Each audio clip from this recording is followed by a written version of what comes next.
Hey guys, welcome back to Full Circle with Joyce. Thank you again for your company. Really do appreciate you. This is the second hour of our show, and in it later on we're going to be talking about investing in children's talents and skills. But before then, we have a relationship discussion lined up for you where we'll specifically be talking about things a husband should do to enjoy his marriage. Call whoever you need to be part of this conversation, and remember 111 444 111 is the SMS line. You can also reach me on social media at SwitchTVKE on Instagram, at SwitchTV Kenya on Facebook and Twitter, and you can follow me as well at Joyce Omondi on those platforms. Before we dive into that discussion though, let's take a look at our quote for the day. This one is by Golda Meir. I think that's how you say it. And it says, one cannot and must not try to erase the past merely because it does not fit the present.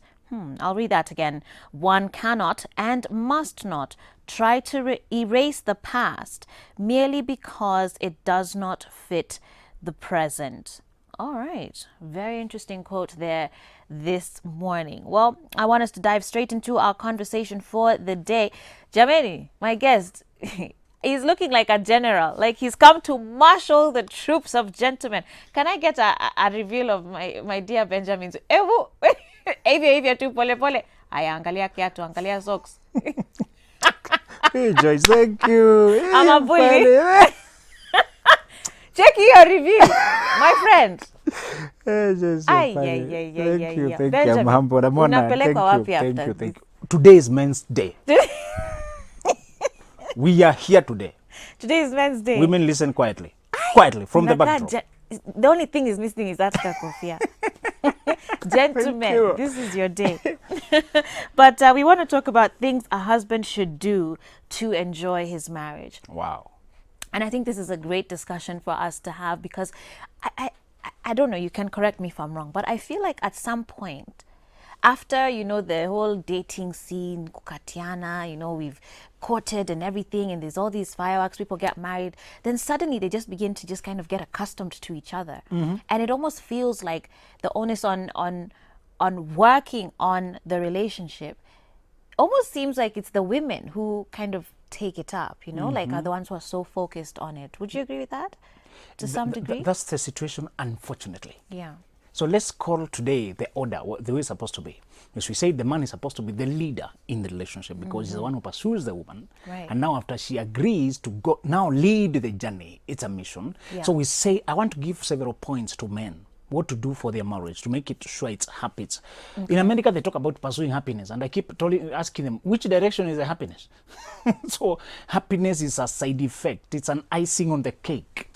The real thing that brings happiness is the following. Number one, as a man, schedule time for your woman.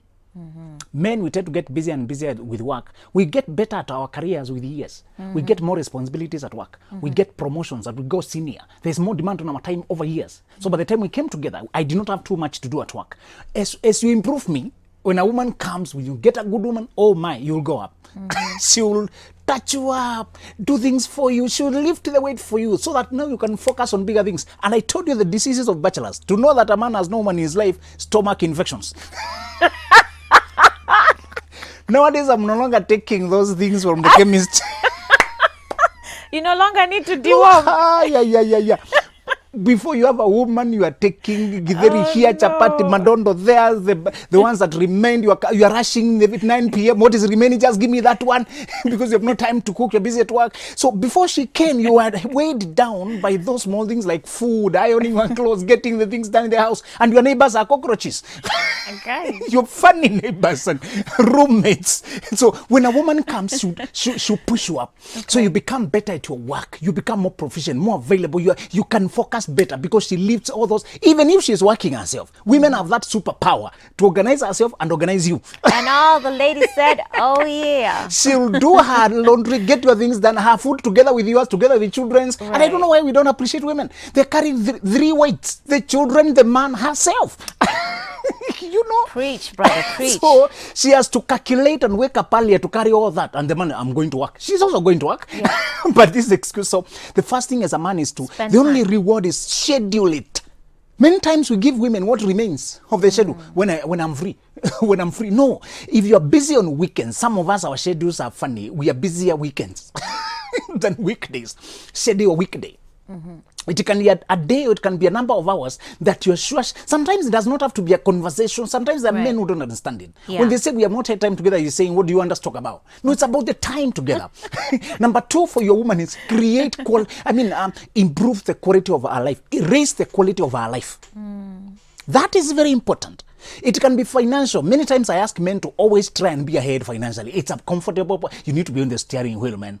Don't lean back and now she's earning better and you are there asking, please give me some money. You did not give me this over that. It emasculates you. It removes something, man. You need to be in charge on top there. To have some money. I feel so good when I chuck some money into my gas account. I feel, she appreciates it. I'm earning my righteous hands, man. Yeah. You need that pleasure of providing. Providing is practical. It's not philosophical. Yeah. It's practical. So when you say quality of life, mean provide some money for her. Even if she has her own money. I don't understand these people who say 50-50. I'm wondering, are you married or you just still?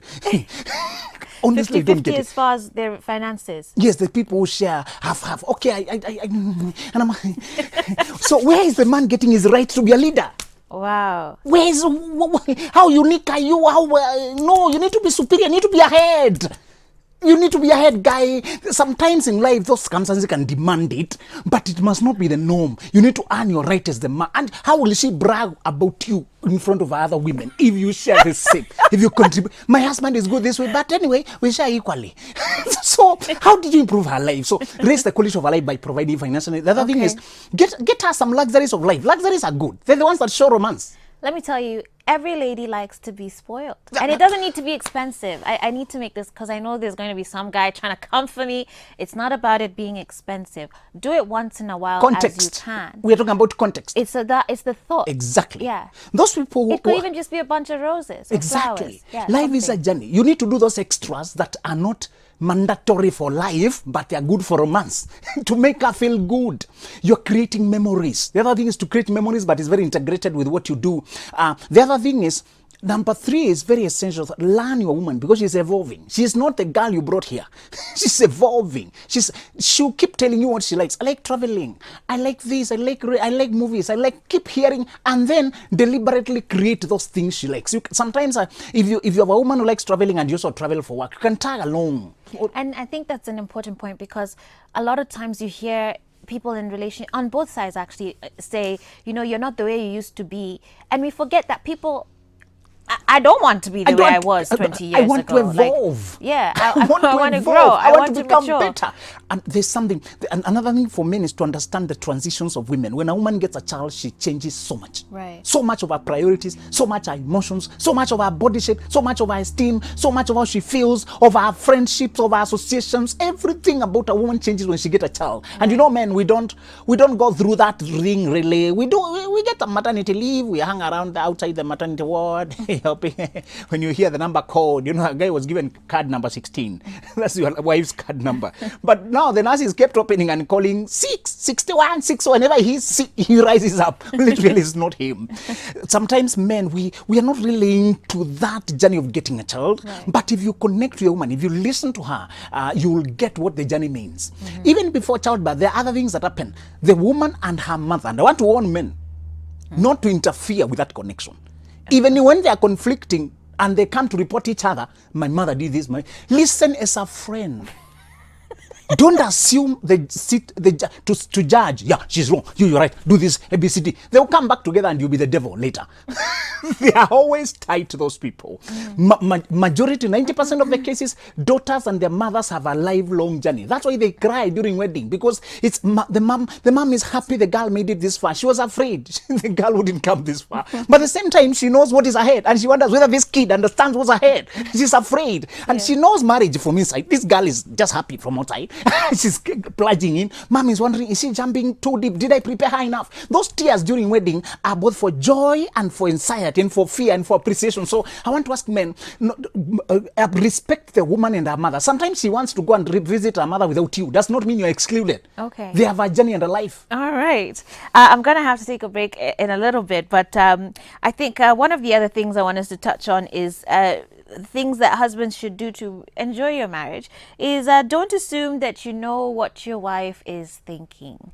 I know guys are obviously short of words most of the time, but feelings and, you know, the reasons why we feel certain ways are very important to most women. Exactly.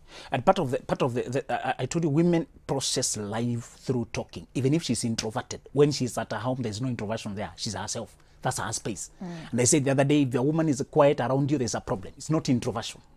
Don't say today she doesn't really like talking. Don't assume it. Don't brush it off. Yeah. There's nothing I'll tell men. Don't force her to talk when she doesn't feel like talking. Because when she finally talks, you will regret asking for the words. Sometimes women choose silence because they know if they talk. You ain't ready. Sometimes they keep quiet because they've been talking and you've not been listening. So don't tell her, why are you not talking? She's been talking, you've not been listening. Yeah. And I tell men that sometimes we are taught that women are the delicate. The Bible uses the word weak, but in that version it calls delicate. It's like a flower.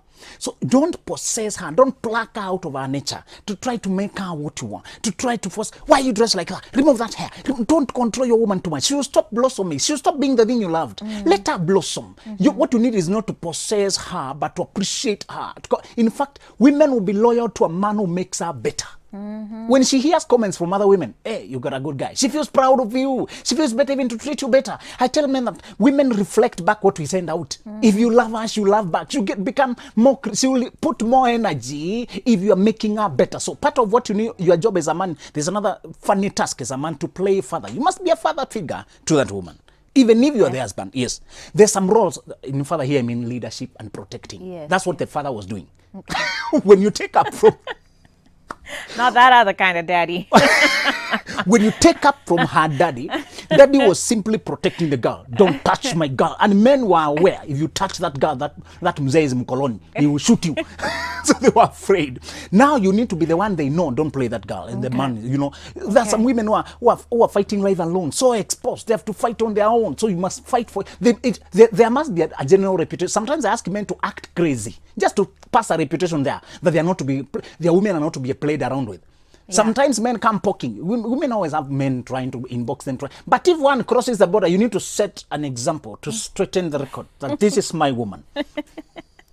I need to take a break now, Benjamin. But when we come back, I want us to talk about a few other things that husbands should be doing to be able to enjoy their marriage, including taking leadership of the family's spiritual life. I know a lot of gentlemen out here have kind of left that role to their wives. Also, don't say you're listening when you're really just watching TV. Like, you actually need to kind of be involved. And also passiveness in the relationship, especially even concerning disciplining children as well. 111 444 111 is the SMS line, and we'll be back after this.